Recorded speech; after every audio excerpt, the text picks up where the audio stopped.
Welcome to the Mastering the Wine podcast. Today we welcome our 13th guest to the podcast. Her name is Marilyn Okoro.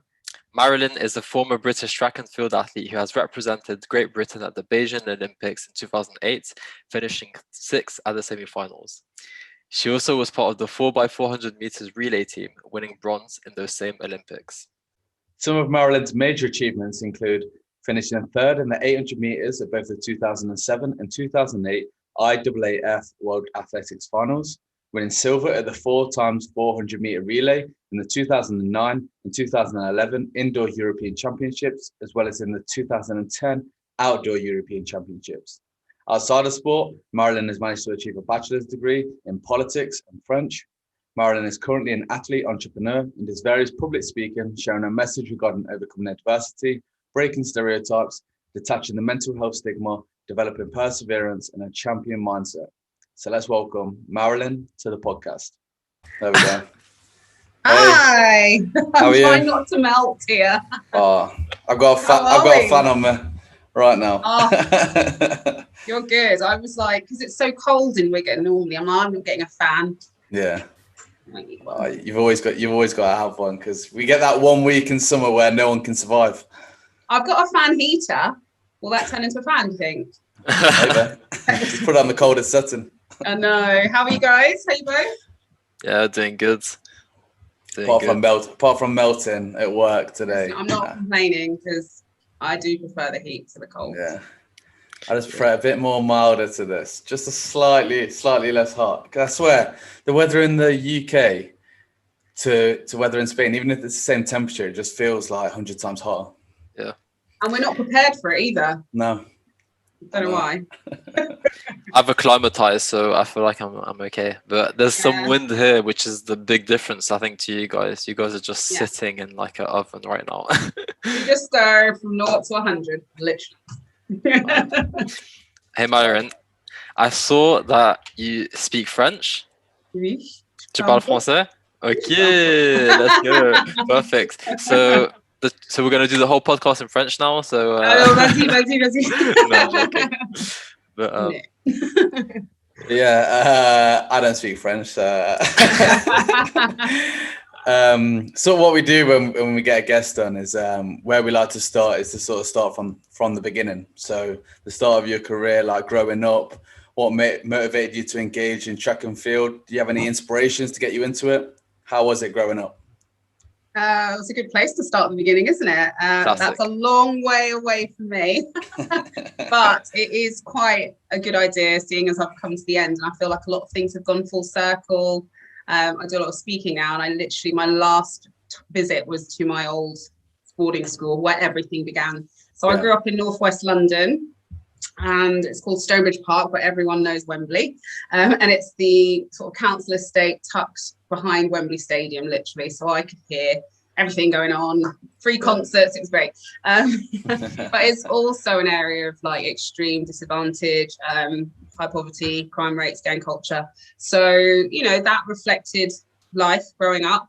I'm the eldest of 3 siblings. My mum and dad are both Nigerian, so sort of first generation over here. But yeah, just grew up with a lot of adversity, and I think that's something I definitely don't shy away from talking about, because that gave me the emotional resilience that definitely prepared me for the elite world of sport, but just to keep on keeping on. And sport was definitely not a factor. In fact, you'll probably hear a lot about my mum coming shortly, but running was not a career. It was all about education. Nigerian parents are very proud, so even before a child is born, when a mum is pregnant, they're like, what are you having? And they say, well, this one's going to be a doctor, or this one's going to be a lawyer. So coming from a family of medics, I always heard I was going to be a doctor, and or a lawyer or a pharmacist. But at 10 years old, a defining moment in my life, most definitely, was I got sent to boarding school, which sounds like a punishment, right? No. It was literally the making of me. It's nothing short of a miracle. I speak all the time, and you'll get like the odd parent asking how I ended up there. Literally was through my dad, who I'm not in touch with. We've not really had a relationship, but he sent me to this school Whatever you want to call it, for me, I just believe that is what was supposed to happen, because that's where I found running. And for me, that was the opportunity that I literally took and ran with. But it was a really small boarding school at the time, 180 in the entire school, 21 in my year. So you can imagine any sort of neglect or, lack of opportunity. I just had it all there, plus all the pastoral care. And I call it the playground of opportunities. It was this little boarding school in Hertfordshire called Abbots Hill. And that's where I could try everything, things I'd never tried before. Languages, I learned to speak French there, Spanish. I loved school. I was very academic, apart from maths. Yeah. Maths and physics wasn't for me. It's a different language that I didn't understand. But I still did well, because you had that one-to-one support. You had that environment where everyone wanted to do well and excel. And they really, the values there are inclusivity and collaboration, and really championing each individual girl. And that's what I found. I felt right at home there, even though no one was from where I was from. I was often, when I first arrived, there were some black girls in the year 11, but obviously they soon left. But I didn't really notice any there was no bullying, anything like that. If you fell out with someone, you had no friends. So it was just the perfect environment. But that's where I met George, my first coach, who introduced me to running, my athletics club, Shaftesbury Barnet Harriers, up the stripes.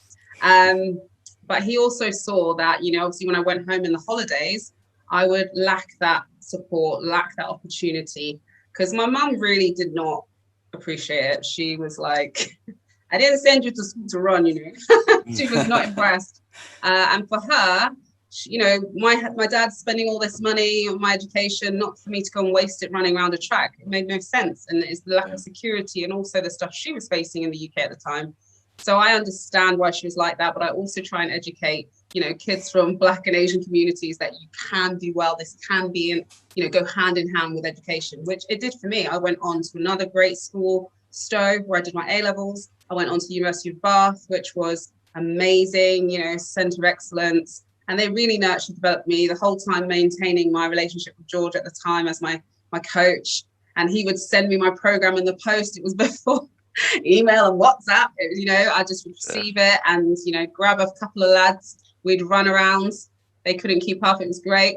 But Team Bath was an amazing environment. And that's where the sort of professional side started to creep in. Of course, I was still doing my degree in French and politics, working a couple full-time jobs. I don't know how we do it all when we're young. But I was just determined to see if I could, make it. George had said, you've got the talent, let's see how far we can take this. So the Olympics was a distant dream, but the fact that he'd seen that in me and believed in me and nurtured me and was doing 150% to get me there, kept me going. And there is always that one person that just sows that seed, and that was George for me. Coupled with the environments that I then went into, and I led with my running because that's what was my ticket out of where I'd come from.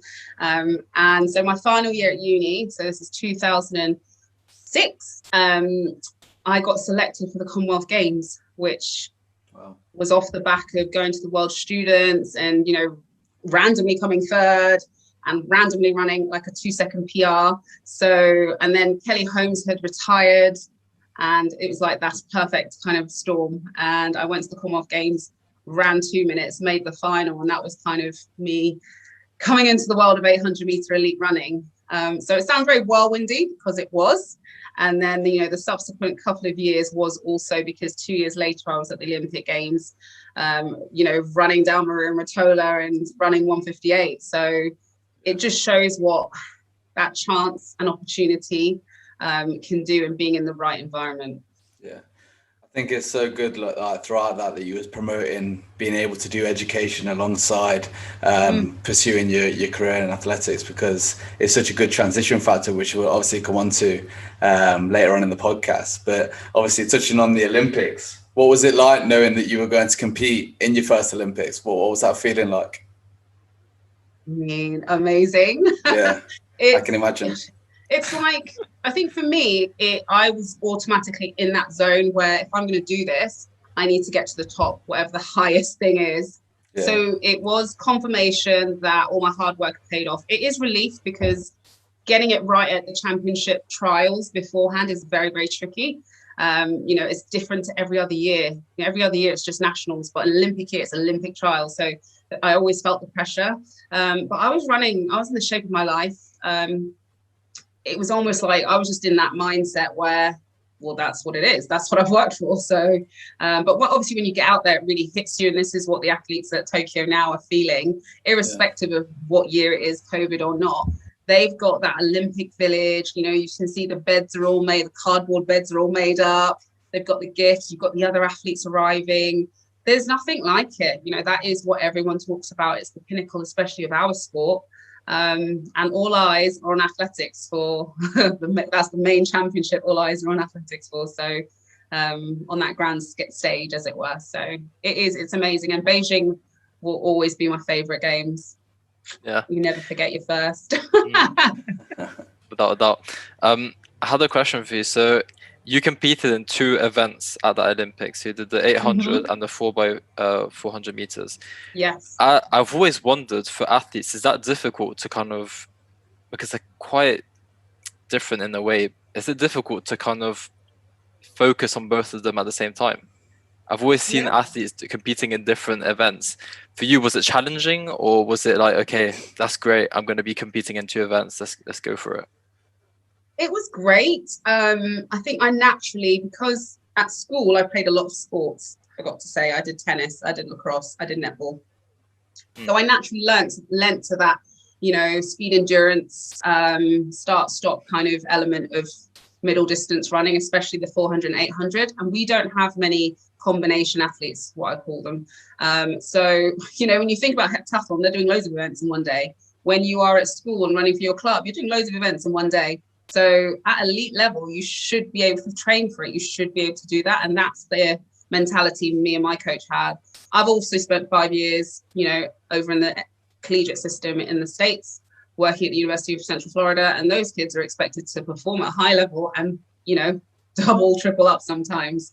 So as long as I was prepared for that, it was a no-brainer. I think I naturally had quite a lot of stamina, and also it's about shifting your mind and being able to say, okay, I'm doing a speed event now. This is what I need to change at the start. So that naturally came to me. I'm quite a multitasker anyway. And also it's nice to have something after your event, irrespective of how it's gone. If it's gone bad, you want redemption. If it's gone well, you still just want to go and celebrate. So yeah, it always worked really well for me. I used to get upset when the 1500 and the 800 were switched around. So normally at the beginning of the week of the 800, then the 15s. When they switch it around, it meant I was closer to the 4x4, but I was still adamant I'd do it. I mean, those are 2 extremely difficult events that you've chose there, 800 and 400. Like the 400 is supposed to be the most difficult one of the lot. So I usually ask this later on in the podcast, but I feel like it's a perfect time to ask it now. What do you think's the most important psychological attribute or quality you feel make a successful 800-meter runner, but also a 400-meter runner, like in general, in a track and field athlete? What do you think helps you make it? Because it requires a lot, I'm sure, a lot of perseverance and mental toughness to be able to break through that lactate threshold. You cannot fear pain. Yeah, That's the bottom line. Yeah. You've got to run into that belly of the beast and know it's coming and be prepared. And that's something I was never afraid of. The sessions are much worse than the race. The thing that hurts in the race is the fact that you probably get beat for all that lactic. But if you are not afraid to take yourself there, hold it together, it's a fantastic race, the 400. I wish I ran it more. Would probably be one of the only regrets I have about my career. I should have run the 400 more. But then running the 800 again, I have that mentality of getting out hard and running a fast, honest race. So, they both hurt. I'd probably say the 800 definitely chose me. I would have been very happy to stick to the 4, but yeah, they're great races to watch. Obviously with the 400, you stay in your lane and then you get a bit of the luck of the draw. But I was someone if I was in lane 1, lane 8, I still need to run fast. So with the 800, you have a little bit more anxiety because typically over here, a lot of the girls are distance runners. And so it goes wrong sometimes, when you go out too hard. And so you're always thinking they're coming to get me. But that's where that was the mental battle for me. The days where I didn't care who was coming, I ran, astonishingly well. There's lots of my races, they were like, this looks like a cross-country race, and they used to hate it in the UK. Yeah. But that's how I knew to run. So I wished I was supported more with that, because when I went over to the States, loads more people would be like, let's run hard today, girls. But over here, it was like, let's take the pacemaker out. You need to make this a jog, which I didn't like. I didn't like running slowly, because either way, it's going to hurt. So why not just get out there and get it over quicker? Yeah. Do you know, like the adrenaline of these events, so the Commonwealth Games, the Olympics, do you find that can either hinder your race because you might go out the blocks too quick, or do you feel like it can support you, especially in those last 100 meters where, I mean, your legs turn to jelly, I imagine? Fuel. No, absolutely. That's the whole thing, mastering one's mind and oneself to perform in that kind of environment. Yeah.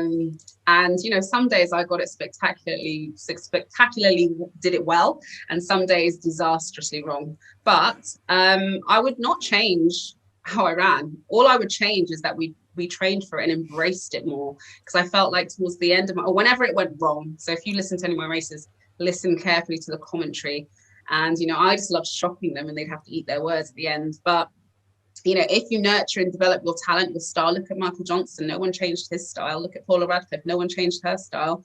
It's almost like stop trying to fix something that's not broken, but you still have to develop the strengths. I think we work a lot and we're not good at this, so let's smash that. But my attributes are looking at the kind of individual I am, my genetics, my body type, how I ran. It was all tailored to that power, speed-based 800-meter runner. Now, 800 meters is half a mile, so it's still a bit of distance. You still need a certain level of endurance in the tank, which I had. I had a strong 1500. I had a strong mile. So yeah, I relished that. I always used to put on my socks, catch me if you can, because I was going to go out hard. And most often than not, everyone was like, "Oh, at least we ran a PB." So. Yeah, I really enjoyed that element, and also it didn't give me time to think too much. I just go into autopilot, because that's how I trained. It's really frustrating when you train a certain way and you get used to a certain cadence, and then in the race that's messed up, and we see how that can be detrimental in sort of more technical events when you don't get your rhythm right. And that's exactly how it was for me. I relied on my rhythm as opposed to that kind of slow then kick. At those same Olympics, so you ended up winning silverware, didn't you? At the end, you won bronze, but it was kind of not maybe the way you guys expected. I was going to say, in the end, when was the end? Yeah. So, yeah. How was that? Like knowing that you guys actually managed to get a medal, but not right. Maybe yeah. Yeah, that's quite a huge part of my story, actually, because there's actually a 10-year wait in between. So the end was like 2018. So we were very disappointed. We go back to 2007. We were bronze medalists at the World Championships, national record. So you kind of know especially the relays, you don't run them often, based off of the 400s, how the team should look and shape up. And we had the Olympic champion, we had, the world gold and silver medalists. The other girls were really strong, and I was running strong that year. So we were quite shocked when we crossed the line in fifth. To be honest, our splits were good. And yeah, what could you do? You just deflated. I hadn't made the final. So it was still my first Olympics. So I was happy in that respect, but you just knew what shape you're in. And when you know what shape you're in and you don't come away with the performance, you're like, okay, what am I going to do to get better? Honestly, with the times the girls are running, I was just like, I'll just have to keep going, because those were, drugs times. Yeah. And so I was in America in 2016, and a friend sent me a voice note saying, "Hello, bronze medalist." And I was injured. I hadn't ran for ages. I was like, why are you being so cruel? Like, I haven't even to touch the track. And I thought she was being putting it out there because I was trying to get back for Rio and things like that. I was like, I'm not in the mood for this positive chat. Making positivity elsewhere. So no, they've just said on the radio that you guys are going to get upgraded. And I was like, oh. But there had been a string of busts. We call them, someone's been busted. And so I quickly went on Google and I saw it there. I saw my face holding the button, and then all the other girls. So then I contacted our performance director at the time, And he's like, he's just waiting for, because what happens is when someone's been caught or their sample's positive, they have to test everyone's, then they have to do the B's, then they have to get it ratified. So there's a bit of a process before they can confirm it with us. I was up at the radio now. And then I got the message that it was an upgrade and it'd been confirmed that 2 teams had been busted. And that's why it took a little bit longer. And I was like, wow, but then I didn't hear anything. That was 2016. I didn't hear anything. I was like, oh, maybe they've contested it, appealed it. And then I came home in 2017 and 2018 during the Diamond League in London. They did a ceremony for us because it all gone through, it was all confirmed. So that was a really nice plan B, because we got to stand on the podium by ourselves, we got the national anthem, and we were in the London Olympic Stadium. My mum was there waving her Nigerian and British flag. People that wouldn't have been in Beijing were there. Yeah. But it was very emotional for me, because I remember standing in that stadium, standing on that podium and looking at the girls. They'd all retired. I hadn't quite retired. I didn't actually know what I was going to do in my life at that point. It was very frustrating, because as happy as it is, you've got, your medal, your silverware, all those stolen moments suddenly go through your head. Yeah, literally. When I got kicked off funding, you're not a medal contender. Well, bam, here's a medal. Just loads of sponsorship loss, lots of confidence lost, really. Stolen moments, but ultimately it's what happens to you on the inside. That could have been the difference to me keeping going, getting that motivation. But that wasn't like at 2008, I was still just beginning. So it's just, you think, what could have been the trajectory of my career? And especially when our model of performance is so hindered on funding and medals, it was very detrimental to not be an Olympic medalist in those years.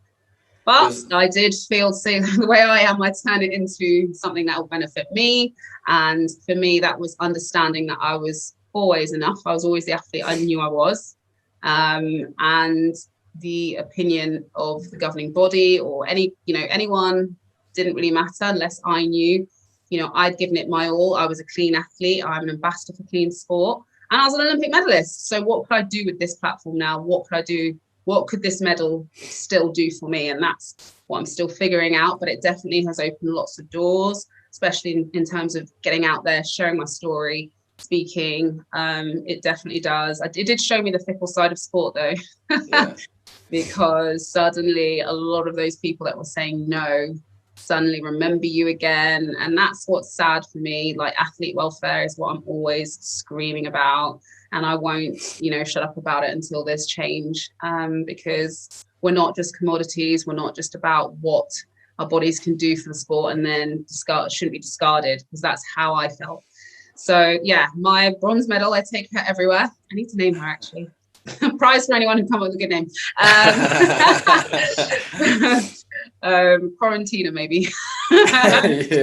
But no, it was another defining moment in my life. Definitely steered me towards, I thought it was towards Tokyo, but actually what I've come to find was actually the latter stages of my career. But better late than never. It's nice that they could give you that sort of ceremony, because like an experience of that that I sort of know of was the CrossFit Games, and I think it was 2018, where this French guy he'd been like on drugs, and he come third, and he got that podium experience of being up there celebrating, and then he got found out that he'd taken drugs, and he took that feeling away from someone else who come fourth, and that was really, really frustrating. So how frustrating is that for you, and what do you think to the current initiatives in doping? Do you think they're like becoming more effective and it's helping out track and field athletes, or do you still think it's quite a big problem? I'm not sure what I should say. It is a huge problem still. I take my hat off to UK anti-doping, the WADA, all the other countries that are trying really hard, but there's still people not pulling their weight. And for some reason, these athletes and these dopers, whether it's systemic and institutional or on an individual level, they're still ahead of the game. So in that respect, there's still work to do. That was 2008 that happened, and we were getting our medal in 2018. So there's still a lot, catch up, but I do feel like there is change. They are getting stricter. There's a couple of situations that happened this year with US athletes, which are a little, tricky. But they're showing that they're not taking any prisoners, they're clamping down. Our case was very, black and white. The cases this year, not so much. So, again, you've got the issue of missing tests versus actually people doping.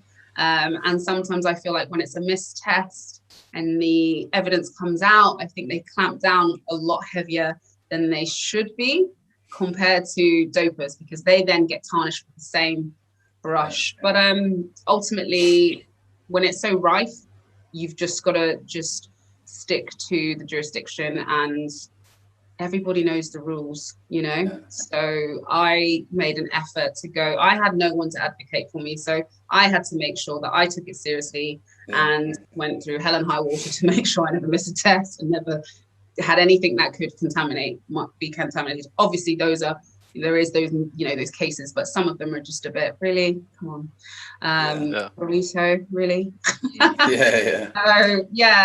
It's tough. There's still work to be done, but there are a lot of athletes that, they are clean ambassadors, and I just think it's so sad for a sport like athletics, because we don't have a lot of visibility, we don't have a lot of sponsorship, and we hear the biggest names coming out of, or the biggest number of names being testing positive coming out of athletics. So it's not in a great space at the minute, but what can we do? Change is coming, and we just have to try and get ahead of the dopers. I think go on. No. I think it's great that it's sort of shedding light on the adverse effects it can have, apart from just the podium experience, like the fact that it cut your funding and other sponsors and things like that. I hadn't even realized that, because you wasn't a medalist. So it's great that you sort of spreading that message, because these dopers, man, that's just terrible. I think they should let the athletes deal with them. Just kidding. Put us all in a room. I'd love to see that. I'll change sports. UFC. Let's get it set up. It's like that YouTube boxing. We'll just do. We'll set our own up. Yeah. No, I know Tasha Jonas very well. I'm not boxing. I'm no good. You mentioned some American athletes. So what are your thoughts on the Shikari Richards situation? Because I was really excited to see her compete, and it sucks. It really does. It sucks, because I was so excited by her. She's just she's what the sport needs. She's a fantastic little personality. Literally. From her wigs to her nails, she was so real, and that's what we've seen in this situation. She's just been like, it is what it is. I am who I am. I'm human. I made a mistake. She was going through a very human issue and problem. It's like, where is the humanity in everything? So, we don't get given the complete story, unfortunately. I think she could have done with a bit more sort of media training and support, as far as what she's been, putting out in the press. And I always say this, when athletes are caught, where is their team? Because it's always just the athlete face. They have to deal with it all, versus this big institution. I think it's harsh, to be honest. And I come down very heavily when anyone says, put them away, banned for life. But you've got to look at every case individually. And that's kind of all we really ask, to be asset-based and person-centered in every aspect. There was another situation, Brianna Rollins as well. She's on a 5-year ban for missing her test, but she had an abortion and was going through, a really dark time. She didn't want to open her door. And I know what it's like to be depressed. You don't want to open your door to anyone, what, doping or not. You're not in that space. Plus, she's going through that trauma. So, 5 years really for that. I'm gutted. I'm gutted not to see Shikari. I'm gutted that Brianna can't defend her Olympic title. But this is where sport needs to still figure it out and, get the ruling right when, because it's like, we're clamping down, but is that really justice? Or is it just a token, just to say that you're doing something? So, it's a shame. some of these rule makers, I mean, especially in sport, my sport, football, it's just infuriating to watch. No, but you guys set the precedent and you guys lead the way. So whenever there's a huge change, it's going to be in football first, and then it will trickle down. So come on then, guys, what are we going to do? Let's try and get it right then. It's something we love to touch on in our podcast, because me and John have both gone through it, is our experiences with injury. And we saw that in 2009, you were competing and carrying an injury pretty much during the 2009 outdoor season, and achieved 8th in the World Championships in the 800 meter finals. So how did you manage to sort of push through that period of that outdoor season? My first world final, I could just run. You don't think about pain. And this is the dangerous side of sport, especially a sport like athletics, especially elite sport, period. You are pushing through. Your pain threshold is ridiculous. It's not like anyone can comprehend. I've been to copious amounts of physios or massage therapists, and they're just like, I'm tired, I can't massage anymore. But almost it's understanding what pain is where, because actually sometimes when I felt that something different was going on, it was more of a nervous system. And but in terms of 2009, it was a really weird injury. So if we go back to the indoor season, I'd hurt my knees. I fell. Don't Google this race, but I fell flat on my face. Insert clip now. Yeah. if you find it, it's quite funny. I was on world record pace. Yeah, this is Turin 2009 Europeans. Honestly, I only watched this race about 3 years ago because I was so embarrassed. But I went off really fast, and it wasn't my fault. The Ukrainian girl set me off, and then I responded. Okay. And I was literally world record pace, 56.1. I've never done that fast outdoors. And it was going beautifully until 700 meters, but that's 700 meters indoors, so you've still got to come around the turn. And about 20 meters, so the gold medal gone, the silver gone, clinging on for third, and then this girl hit me in Italian, and then I just fell, over rotation, and I just hit the deck. And I think how I landed must have done something. I know I definitely did something to my rib cage, and I did something to my knees. However, I had the 4x4, so I didn't really think about it then. 40 minutes later, back out. Apparently the commentator was like, we probably won't see Marilyn again after that. Don't know what they said, probably having a ball laughing at me. And then I did a stride across the screen. My friends are like, oh, there she is. So yeah. And how did I respond? I ran the quickest 4x4 leg. That is how. Oh, wow. But then March came around. So that was end of March. Went to America. Beginning of April, we're just doing our warm weather training, and my knees were just killing me. Every morning, I could only walk. I had to walk for about 20 minutes. Then I could jog and I could run. So I developed like patellar tendinopathy, one of the ones. So I could train, but I needed to get really intensive work through it. And they said at the end of the season, I could have like a full-on scan. I was like, okay, great. World Championship, I'm not going to wait till the end of the season. And then we'd sort it out with PRP and things like that, but I couldn't do it in the middle of the season. So I just had to forget about not running and just do what I could. I could bike. I could run when I could do specific sessions. And that's how I prepared, just to be adaptable, and took that challenge because I didn't want to have surgery. So it was like run through it, see if we could improve it with rehab and things like that. When I got to the World Championships, I was fine. It was just the rounds. So it was built up. So I just had to be really good with my recovery strategies. Ice, needling.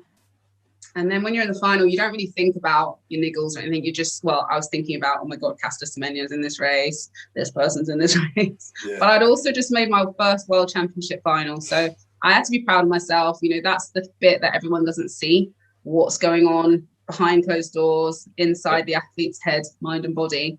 And I watched the race, and it's so like knowing if I was 100% healthy, I could have responded more in the last 100. I was there, my body knew what to do. I put myself in all the right places. I just faded. When you need that extra gear, I didn't have it. So it's gutting, but I'm still a world champion finalist. That's true. How was it mentally though? Like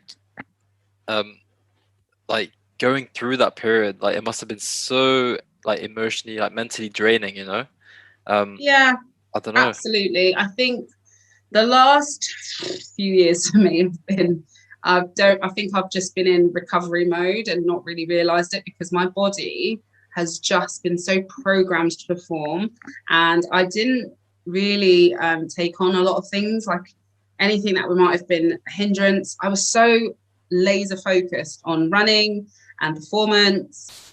And I didn't really leave any room for any of that stuff to stop me. I was just this crazy bulldozer. So any problems that came, I just needed to problem solve, up, over it, under it, round, side, however. But, you know, there were times where I was frustrated because I felt like people weren't listening to me. I was really struggling with sort of my team and, you know, recognizing who actually cared about Marilyn the human and Marilyn the runner. And ultimately, I felt like I was in a system where you just had to just put up and shut up. And if you performed, you performed. And if you didn't, then get out of the way because someone else is going to perform. So because of that, often you're scared to speak up about how bad things are, which obviously is not a healthy environment to be in. You know, unfortunately, this is elite sport, but the culture is what I'm trying to expose and revolutionize. And, you know, I'm not alone in that thinking. I think when you are in it, you feel like you're the only person going through that. You're the only person that's experiencing this. But what I've realized by stepping away, and definitely in my retirement, that there's a lot of cracks in the system and there's a lot of welfare and safeguarding issues, which are just not acceptable. And you are allowed to rest. You are allowed to recuperate. That's one thing I noticed about my career, you know, years and years and years on the trot, probably 12 years, just straight up competing. You know, that's not normal. There should have been better planning, better programming, you know, a rest year here. We didn't have to, and, you know, indoors and outdoors. That's quite kind of insane. But we didn't, when you know better, you can do better. And I didn't know better. I'm finding that with football at the moment as well, in terms of athlete welfare. All these people who are coming in, like especially the American owners and things like that, they're trying to make all these new tournaments and there's no breaks for the footballers to actually recover. At the moment, we're going from Euros to a season, to a World Cup, which is being played in winter, to then we're going to go straight back into a Euros. And it's like, when are the players going to rest? And they try to make that Super League. We're playing in Champions League, Europa League. And now there's been made another European thing for like the 7th place in the Prem. So it's like, how are these players supposed to actually recoup? Because they're playing 2 or 3 games a week now. So is that the COVID recovery strategy? Yeah, I mean, it could be. It literally could be. Jeez, man, that's tough. But welcome to track and field. Yeah, literally. But no, exactly. And this is the whole thing. You know, they need to realize they're dealing with humans, not machines. Yes, we do machine-like things, but we are people first. 100%. It's all just for the money, and they're just trying to. It's sad. It's sad. So you did mention, or actually you didn't mention, but one thing that I kind of took from what you were talking about earlier is that you potentially had like a negative experience with like the media or like head coaches like UK Athletics. Like, tell us more about that. I think I read somewhere that there might have been some conflict or. Yeah, absolutely. So where to start? Yeah, not so much the media. I would say with the media, I have a great relationship with the media now. Okay. They're the gateway to you and the fans. Obviously, social media, you take it into your own hands. I think they're very misunderstood. And I always used to criticize them for just not getting my voice and asking me. They were just going off what, you know, the governing body would feed or what the general chatter was, whereas go straight to the athletes. I would rather tell my story and have it be a version of the truth that I, you know, recognize rather than just guessing and repeating garbage. But as far as the governing body, I think they're quite disconnected from the athletes. And so you do have like a performance director that I had issues with. He didn't know me at all. And so this is always something I say, like, you need to know your athletes, you need to listen to them. And a sport like athletics, very few of the athletes are the ones that are supported that are making the team. Yeah. So yeah, you've got 30 athletes or whatever on the funding roster, but how many athletes make the team? Hundreds. So there's a lot more athletes that are not supported. There's a lot more needs that are not being met. Yeah, we still have a duty of care. You know, you set the standard for nationals. How many athletes go to nationals? Why isn't there a funding structure for if you make the final, your national championships? You know, there's so many decisions they make without the athlete in mind, ironically. that has a devastating impact on many, many athletes, which I feel like they just aren't addressing at the moment. So my personal situation was about, comments being made about the type of runner I was. I didn't fit the mold for 800-meter running in the UK. I definitely wasn't the size and shape and build that they were used to. Instead of supporting and, figuring out what made me work, I felt like they were always molding and trying to change who I was, in your formative years, that's really difficult to deal with because you're still figuring it out. All I knew was that this is how I ran. And when you get people telling you you're big and you're too this and you're too like heavy boned, that's what the head coach said. It does get to you, so I kind of just figured I'd had enough and just kind of went off in my own direction as this maverick. Whether they accept me or not, it was up to them. And all I could do was continue to work with the one body that I had. But, looking back, I would have loved to have been a bit more autonomous and made decisions off of my back. Unfortunately, I couldn't afford to fund myself through my sports, so I was very dependent and reliant on them. But in hindsight, and if social media was what it is now, I could have been a lot more autonomous and just did things on my terms, which would have suited me more, instead of putting my career in the hands of people that didn't understand me, didn't care to understand me, and only celebrated me when I was winning.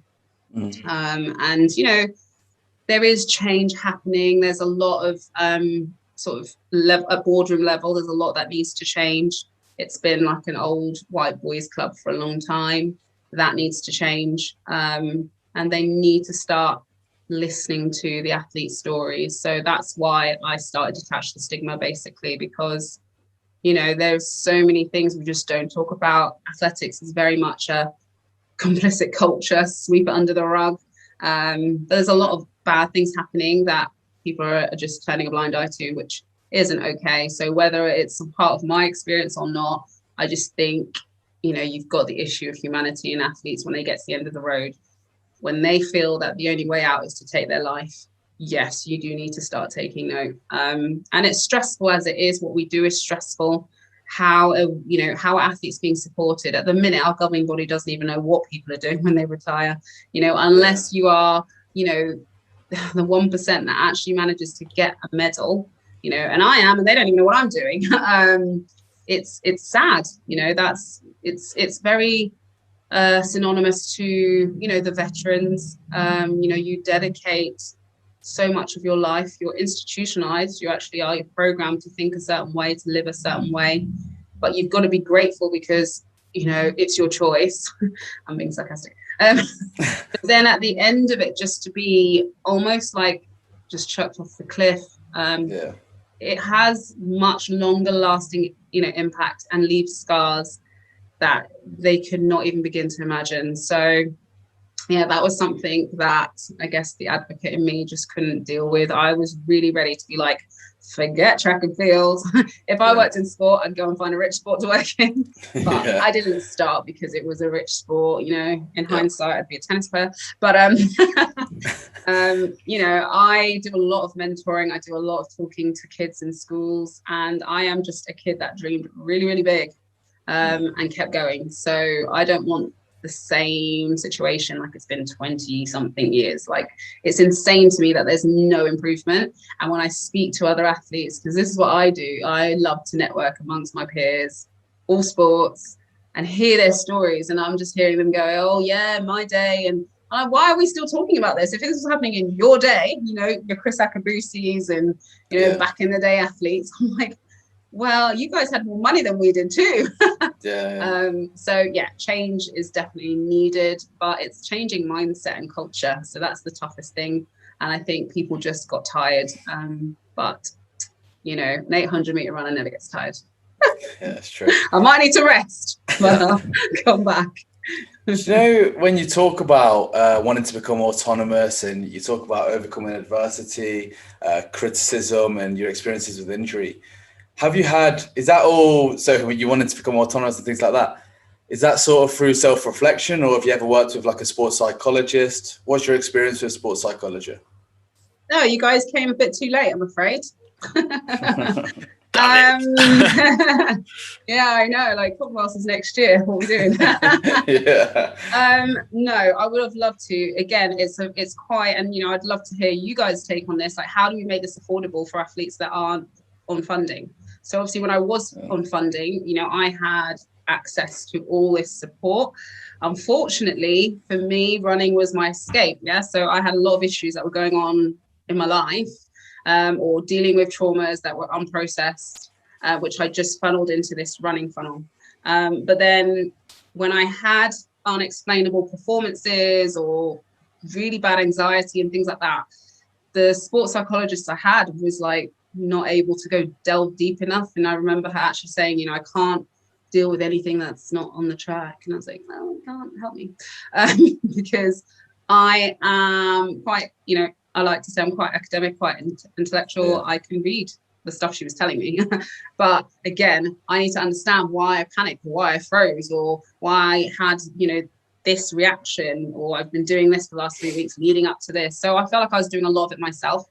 I did have quite a few years with a CBT therapist, which I found really helpful, really, really helpful. Unfortunately, it got disjointed when I moved to America. And then in America, I just couldn't afford, I had everything else to pay for. I couldn't really afford it. And I really did need it then. So that's kind of why I went into my life coaching, because I just wanted to understand some of my emotional release and journeys. And then I just became fascinated with mindset. And then I'm in a working group trying to find this holistic model of performance. So I came across a lot of psychologists, clinical psychologists, sports psychologists in that group. And I think it's just finding the ones that really understand the athlete lifestyle, which will really thrive, especially in an individual sport, and just working for, the person in front of you. I think when you are in a governing body set up, it's kind of it's like the brand, isn't it? So it was almost like, if you're that athlete that's deemed to medal, all the attention will go on you. If you're not, they're just ticking a box with you. So getting that real individualized support is crucial, I think. And I just hate the word elite at the moment, because I think if you've got the mindset, you can be elite, but you do need support. So yeah, I mean, I am definitely an advocate. I think it's 80%, if not more, about the mind. So why wouldn't you train that? We thrash our bodies, 7 days a week. You need to work your mind, and you see it. You see athletes crumble under the pressure. Therefore, and they've trained hard. I had training partners that trained much harder than me, but could never get it together on the day of the race. I needed to win. I had to win. That was the difference. I was just ruthless. Whereas, I don't know, maybe if you're not really having that kind of, that little bit of edge in life, or it's a bit easy, then you have the room for that chimp to get at you on race day. Whereas I did not have room. That chimp, have you read The Chimp Paradox? Yeah, Mr. Stupid. That was one of the first workshops I did back in the day. I'm like halfway through it, so yeah. Yeah, I liked it. I was like, okay, finally. Yeah. But in terms I preferred the chimp to calling it a gremlin, although I have gremlins inside. But yeah, I really like his work. But I also like to go a little deeper than that, because I had like really crazy stress responses. I didn't really understand how much, something completely away from my sport. Well, it wasn't. It's all connected. For me, financial hardship was something that is ingrained generationally in my family. So, there was always going to be, unless that financial literacy happened, there was always going to be these traps that I fell into, and how it was manifesting in me. And then looking at my money mindset and, my relationship with money, like now it's just like, wow, like I wish I could have done this work whilst I was an athlete. It's fascinating. I'd love to hear you guys' take.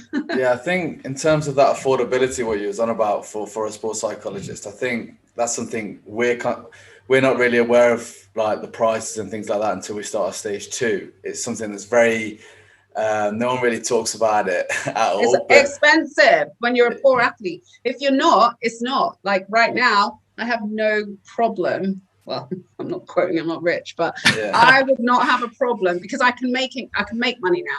Whereas the lifestyle I was living, I felt like I was very restricted to how I could make money, how much work I could do.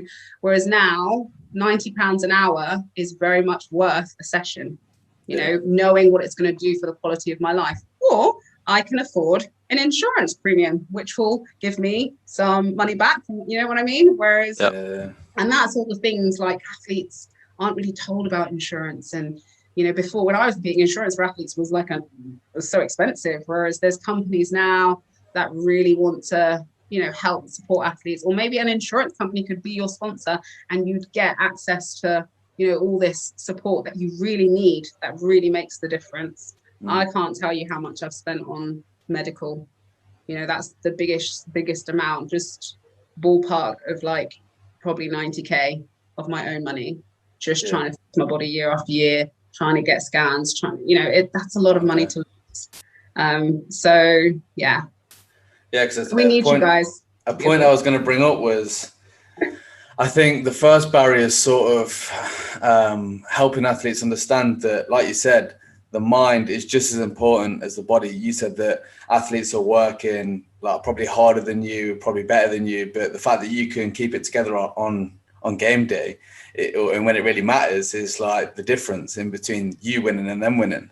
So I think that, so like them not always forking out just on a physiotherapist and things like that, and sort of putting us on the same level as them in terms of importance is key. Because I find with athletes, when I was growing up, no one would really even think about talking to a psychologist or things like that. And it'd often be physiotherapists, sports therapists, things like that to sort of get their body right. But like you said, 80% is your mind. And that's the whole reason why I got into psychology, because I think the difference between being good and great is being able to perform when it really matters. Absolutely. 100%. Obviously, it's like there's that stigma, isn't it? You're going to see a psychologist, there's something wrong with you. Athletes should be doing this before this, before any, because for me, it's all about self-mastery and self-awareness. I am learning so much about myself, like you do anyway, but I was never a student of 800-meter running and track and field. I just ran out there and ran, and it's great. That's like a nice story when you're in your 20s, but actually from 20 to whenever, we should have planned for that. This is why I like to work on transitions with athletes.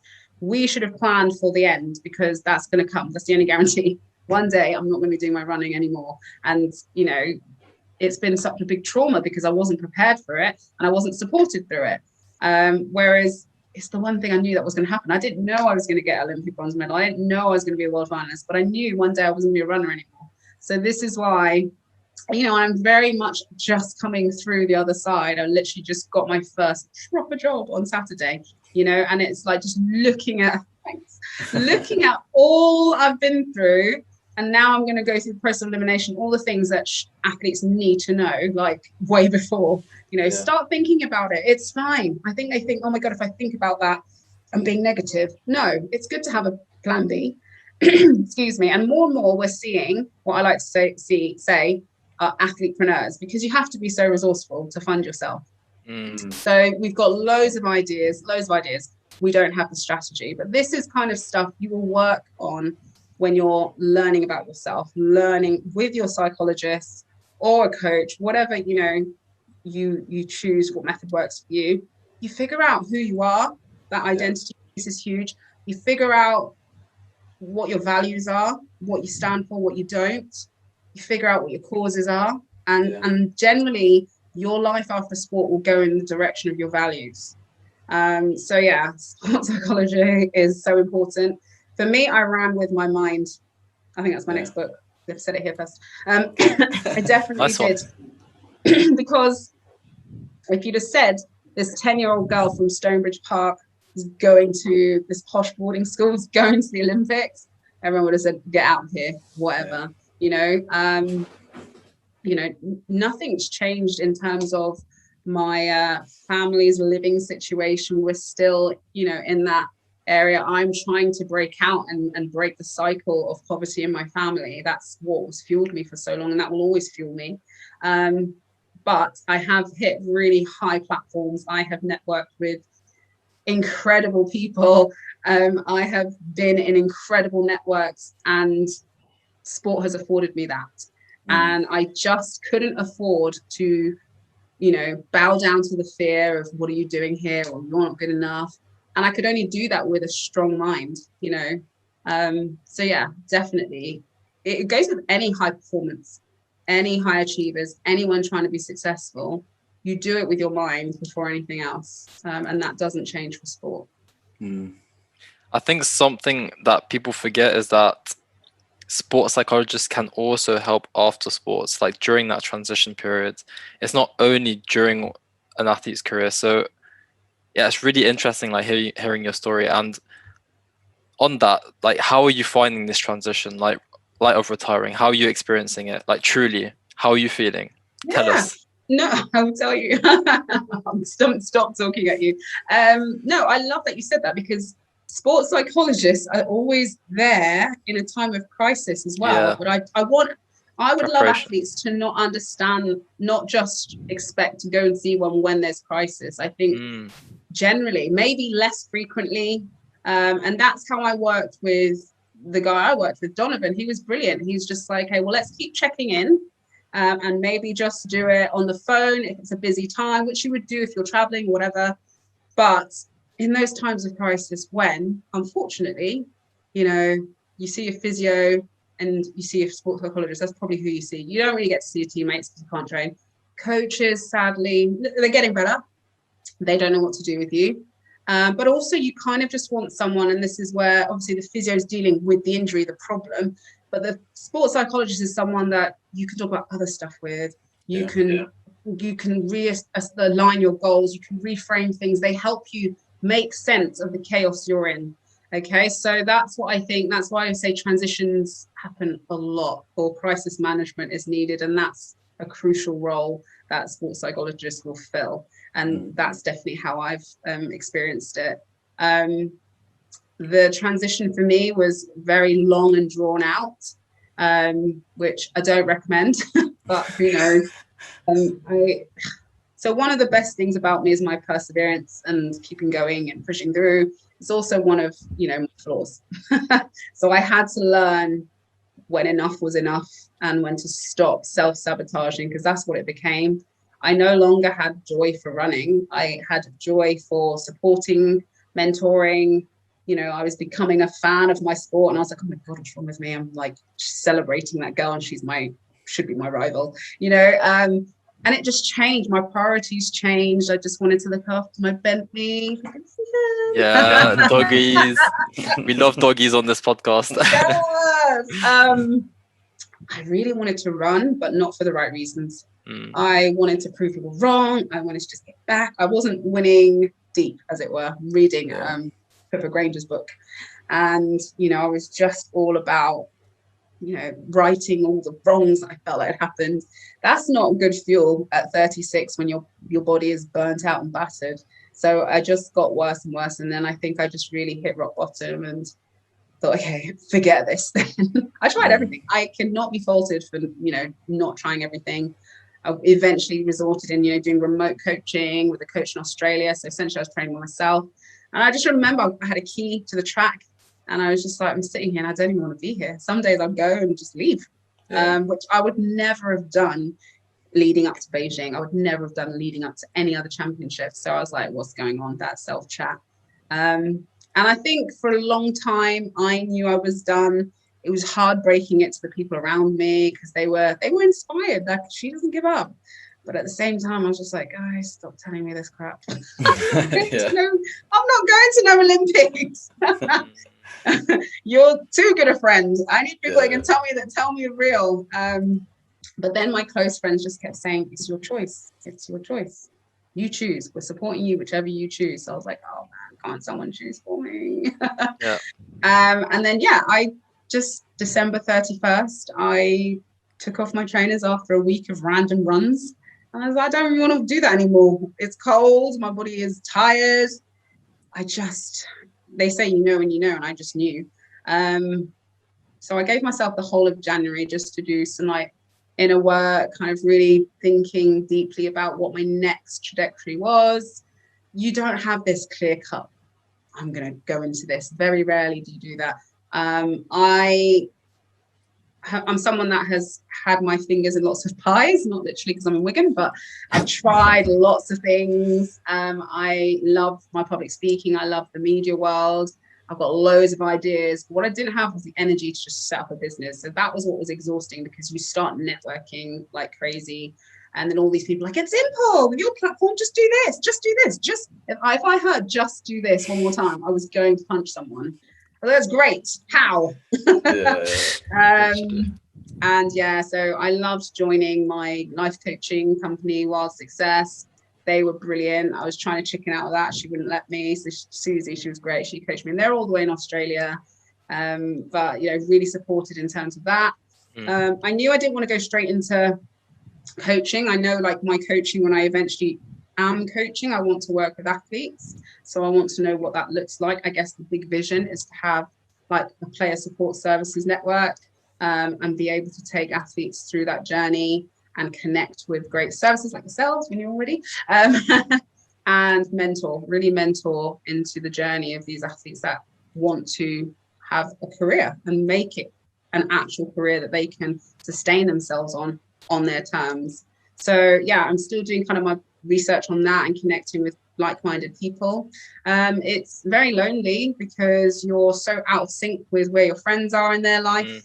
You know, loads of them are married with children. Loads of my family and friends are down south. I moved up north for my running. So I had to deal with a lot of like resentment that I have for athletics. Like, you feel really useless and empty. You know, dare I say, you feel like a failure, and people are like, what?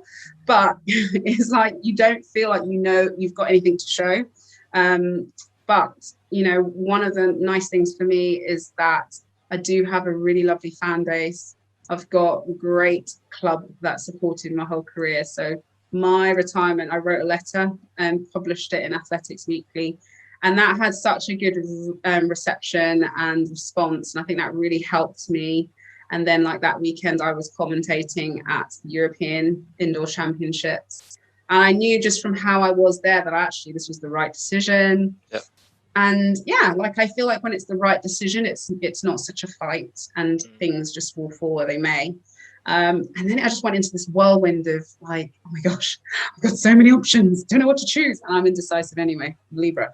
And then recently, you know, with the trials in America and here, all these different people like, I'm going to Tokyo.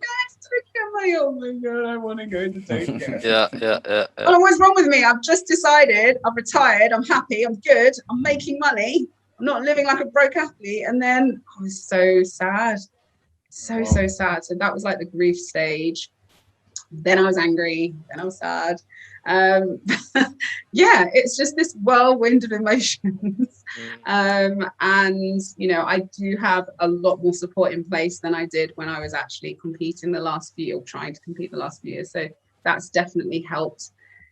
And just trying to work on my mindset and look forward to life beyond the track, and not like the death it feels, but an extension. And the things I'm getting into now are fun. You know, something that was hard, a couple of things that happened was, well, just generally the job search is hard. Finding something that will sustain me, is respectful of my career, my experiences, but also I don't have necessarily industry experience or executive experience. So sort of being sensitive to that, but also giving me that time to develop into it. So I feel like that's what I found eventually, but it was so hard every time you apply and you go through these processes and you get your hopes up. I'm through to the second round, through to the third round, and they go, oh, thank you so much, but you don't have enough experience. And I'm like, that's always the reason. That's always the reason. Are you kidding me? You could have told me that like Literally. 2 weeks ago. You've wasted my time. I was getting so annoyed, and then you're just like, oh, I am a failure. All I can do is run around in circles, and I can't even do that anymore. So it's really rough. But like, things like my CV in the beginning, I had a wicked mentor, and she just like completely revamped it. And like, where's all my medals? Like, what's going on? And then to get this job, I worked with a guy, and just the language, it was all me, but it was just the way he put it. And I was like, CV is pretty dope if I don't get this job. So it was exciting. It's definitely, I mean, I retired in February, so I know I'm doing pretty well, but it is a bit of a minefield of everything you're going to go through. My body is completely, I don't know who she is. It's not mine. She's totally changed, which is hard. It's really hard to process. I'm used to just fitting into whatever the hell I want to wear. And then like half my wardrobe is too small. Makes no sense to me. I don't know what's happened. Who is she? But it's not like when I look in the mirror, I'm not like, oh my gosh, I'm different, very different.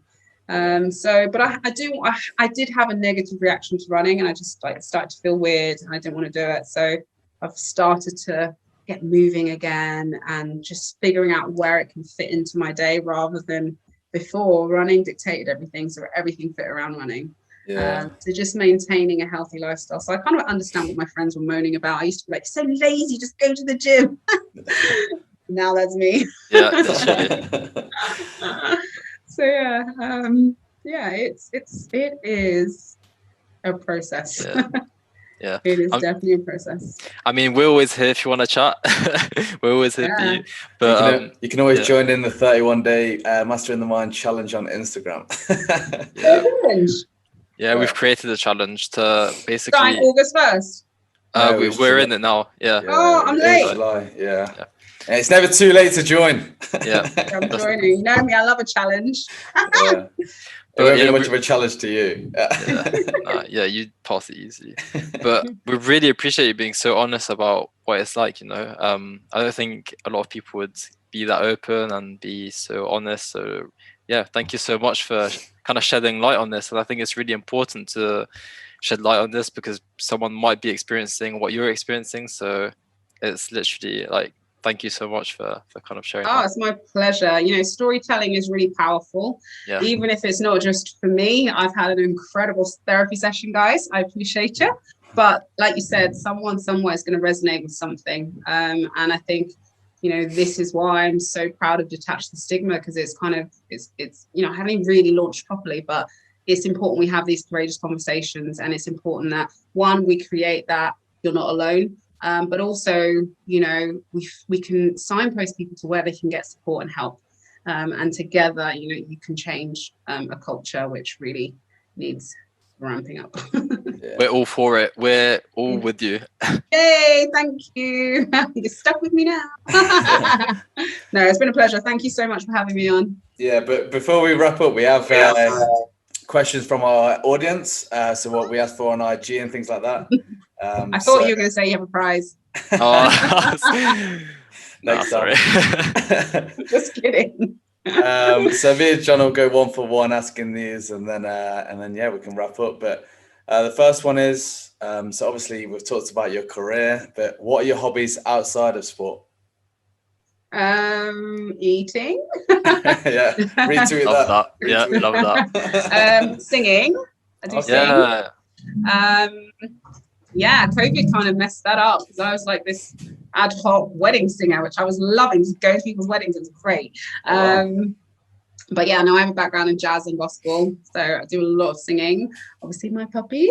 Yeah, facts. He's been so good today, hasn't he? Little Dash and Bentley. So he's been really important to my, you know, my mental health journey and just having that kind of other outlet, and he just makes me laugh. I'm someone that I just need to laugh and smile, and he's hilarious. Sausage dogs are just funny just looking at them.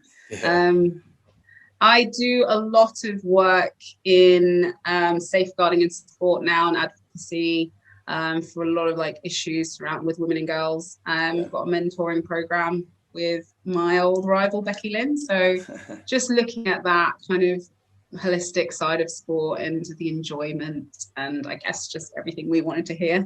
But there are some really serious issues going on. That's I guess my politics head from uni.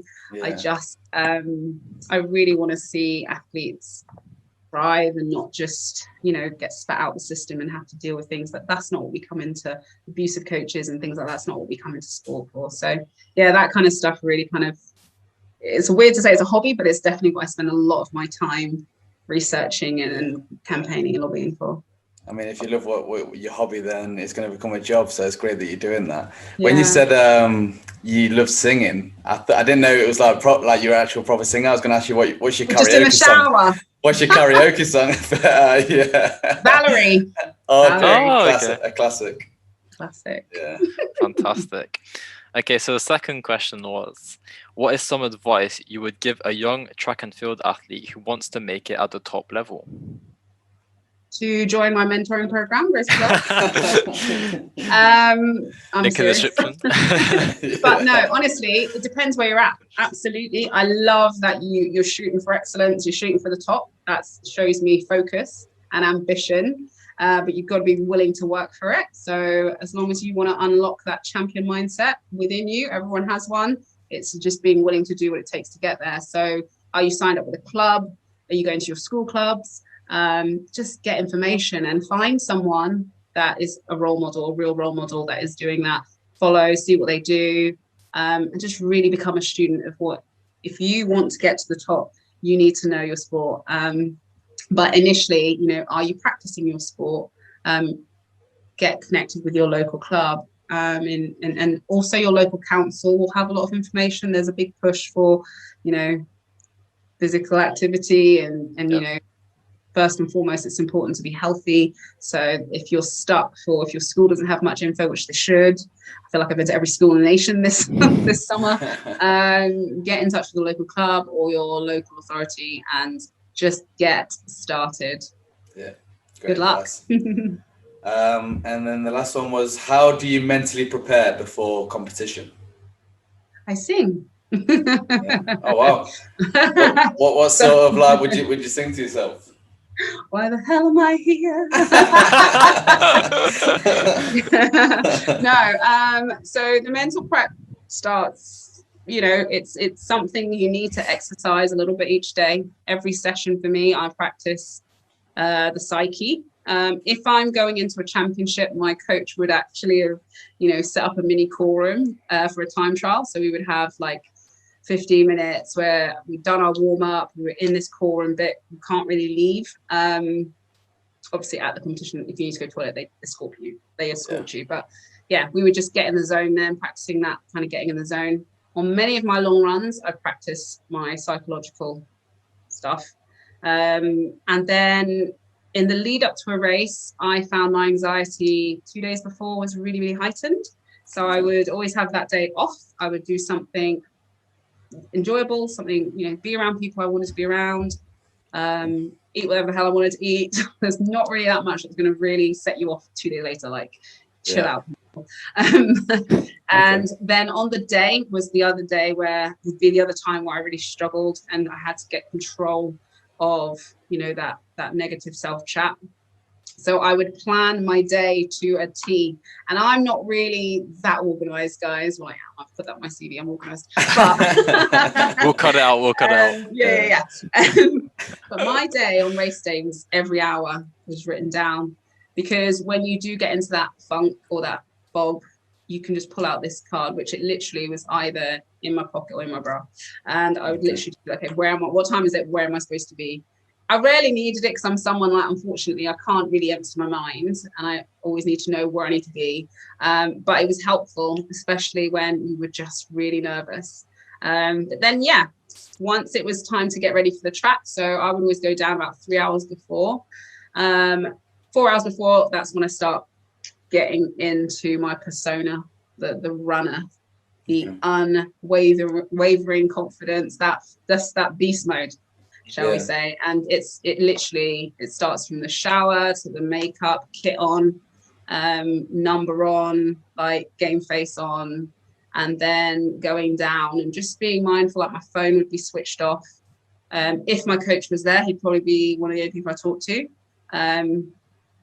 And obviously people are going to say things to you, but it's just being able to focus in spite of everything going around you. So that really would start before I left the hotel, and headphones on and listen to music that gave me confidence, music that not necessarily made me really aggy, because I didn't really want to be tense. That's not good for me. I needed to still have a state of relaxation. So for me, a lot of gospel music, and then just pop, that I enjoyed. You know, who doesn't love a bit of Rihanna and Beyonce?